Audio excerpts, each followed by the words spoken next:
For me, my main impression is that mostly the artists shown are not, at least for the insiders, not real discoveries, because usually they known, even when, for example, Udo Kittelmann showed Gregor Schneider, or also Julian Hein when he showed Tino Segal, even they were sort of like in the art field, they were already well known.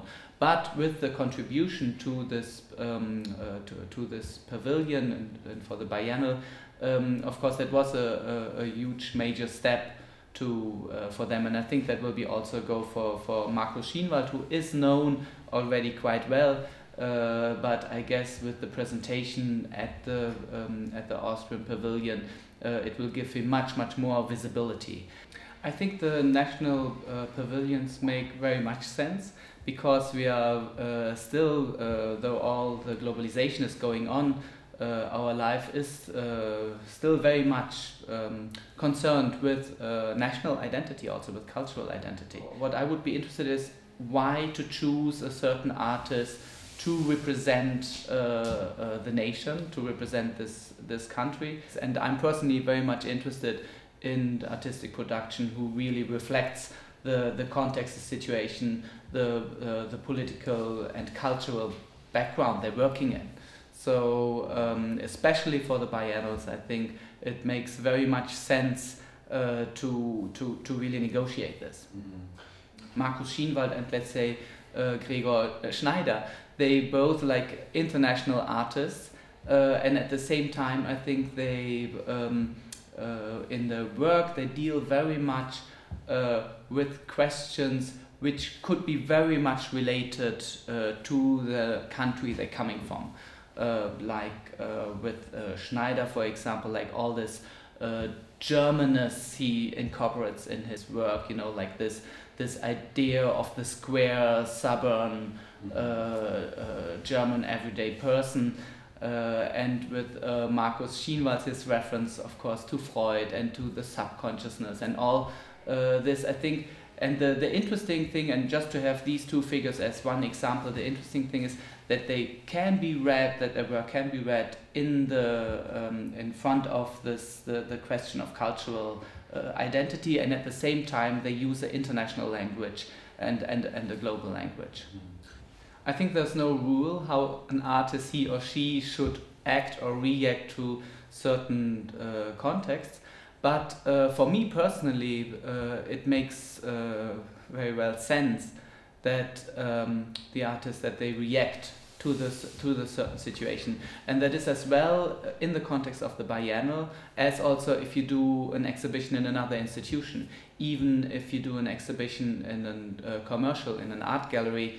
Very often the artists deal with this context. We are always living in a political time, and also in a time which is like where a lot of political injustice going on. And considering this, I think there are certain ways to work on a political level which are mainly not dealing with the day-to-day politics, but like with the whole attitude, you know, dealing with political issues in the end. That is like identity issues, that is, there are so many things, you know, which don't have to be from day-to-day politics. So I think, yes, for me at least, it's always interesting to see how artists position themselves also in the political realm.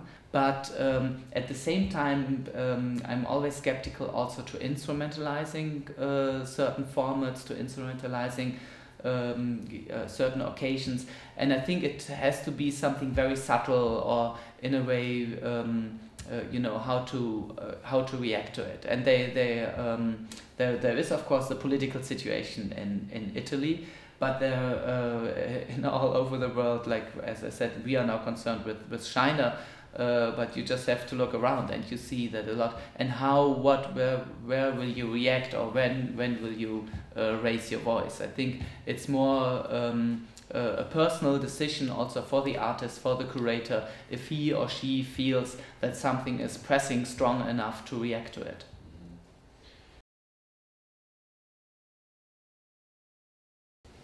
Funnily enough, I feel at home in Bregenz at the moment because I'm living there for almost 2 years now.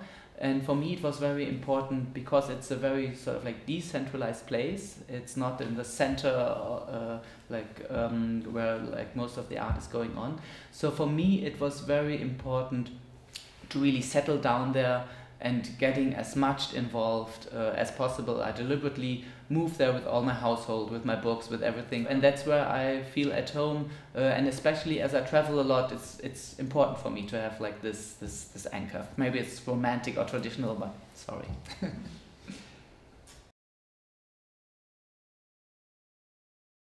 It depends which future we are talking about. I would say the next 50 years. I guess it's still English, the lingua franca. But if you think in broader terms, no one can look into the future. But if you think in 100, in 200 years, now already a lot of people speak Chinese. A lot of people speak Spanish, right, in Latin America. Of course, there is the possibility. And we know, looking broader, further back into history, that over the time, of course, the dominant discourse does change. There were the Romans. I don't have to tell you. There were the Greeks. So, and at the moment, it's the so-called West. But I think yes, the next, let's say, 50 years, I guess it will be English. It's an interesting question because there are aspects you could relate to the notion of nation. For example, I think also certain art world fractions are very much coined by inclusion and exclusion. You either belong to your, because of your interest and because of you belong, or you're interested in a certain artistic production, in a certain way of dealing with that, and you're not. So and I think this way of inclusion, exclusion, this way of belonging, you could relate to the term of nation.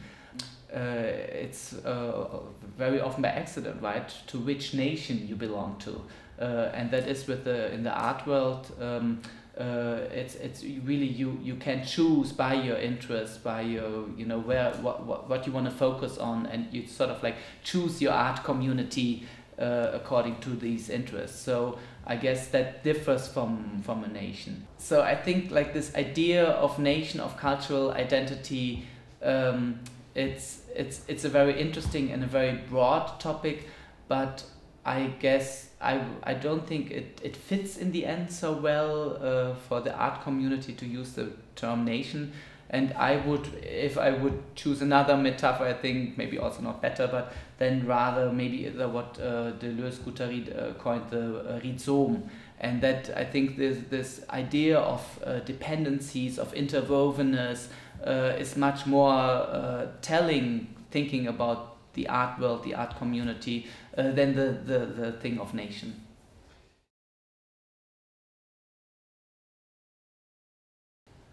A lot, I guess.